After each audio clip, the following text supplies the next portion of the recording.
Hello friends, good morning, welcome to my channel. आज का हम लोग का विषय है उत्तर वैदिक काल में आर्थिक जीवन।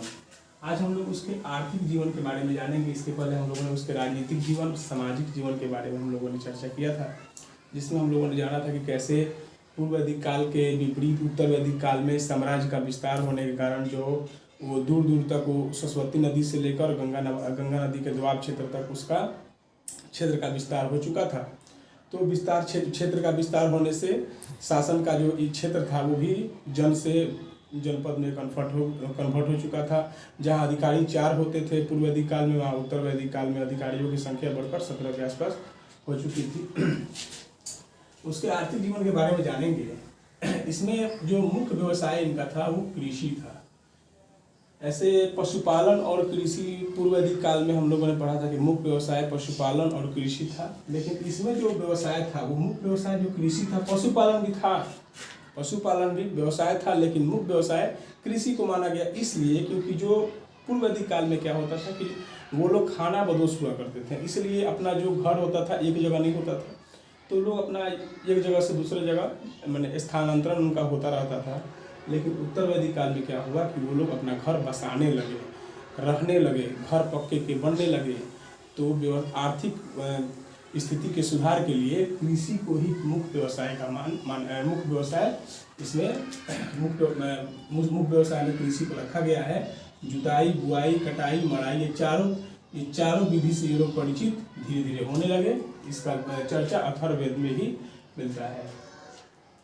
इसमें जो पशुओं के चारागाह का जब व्यवस्था होता था, इसके लिए मैदान की व्यवस्था अलग से की जाती थी।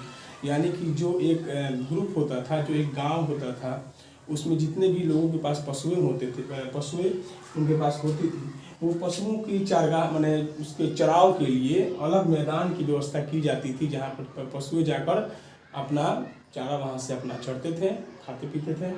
और उनके भरण पोषण के लिए एक अलग रूम बनाया जाता था, जहाँ उनका भंडारण करके रखा जाता था, उनका अन्न, और उनको खिलाया जाता था। इनका जो मुख्य पशु था वो गाय, भैंस, बकरी, भेड़ आदि। मुख्य पशु के रूप में गाय, भैंस, बकरी, भेड़ इनके पशु थे।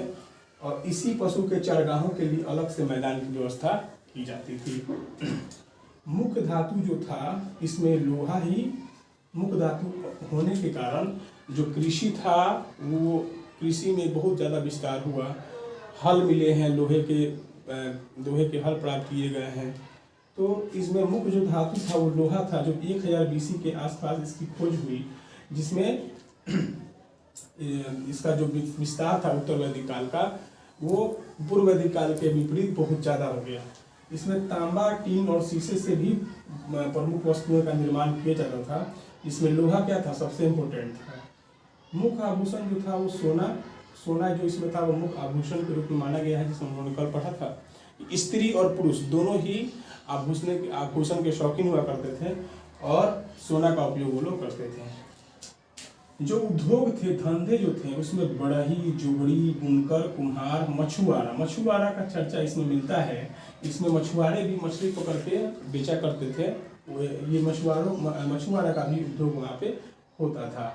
इसके अलावा सिलाई करना, कढ़ाई करना, बुनाई करना और भी बहुत से वर्क थे जो औरतों द्वारा और मर्दों द्वारा भी किए जाते थे। व्यापार जो था वो विनिमय तो अभी चलेगा, इसलिए कि 5वीं सदी के अंतराल में मुद्रा की खोज हुई। तो व्यापार जो था वो पूर्व वैदिक काल में विनिमय द्वारा वस्तुओं का अदल बदल करके, और उत्तर वैदिक काल में भी उसी तरह सामान को अदल बदल करके व्यापार होता था। जिसमें अथर्ववेद में एक चर्चा ये मिलता है कि उसमें गाय को भी अदल बदल किया जाता था। मतलब अपने सामान को चलते गाय को देना, फिर वापस कोई दूसरा सामान लेना, ऐसे कार्य भी वहाँ पे हुआ करते थे। व्यापारी जो थे वो वैश्य ही होते थे। जैसे हमने पढ़ा था वर्ण व्यवस्था में कि ब्राह्मण, क्षत्रिय, वैश्य तथा शूद्र, ये 4 प्रकार की जो इनकी वर्ण व्यवस्था को जो 4 भाग में बांटा गया था। जिसमें ब्राह्मण पूर्व वैदिक काल तक तो सब नॉर्मल था, सभी एक समान थे, लेकिन उत्तर वैदिक काल में वर्ण व्यवस्था अधिक जटिल हो गया, जिसमें ब्राह्मण जो थे वो उच्च हो गए और क्षत्रिय भी अपना स्थान बना चुके थे। सबसे ज़्यादा जो उच्च स्थान था वो ब्राह्मणों को दिया जाता था, और वैश्य तथा शूद्र जो थे उनको निम्न वर्ग में रख दिया गया। तो वैश्य जो होते थे वो व्यापारी वर्ग के होते थे। हल का वर्णन किया जाता है। ये जो हल होता था वो लोहा से ही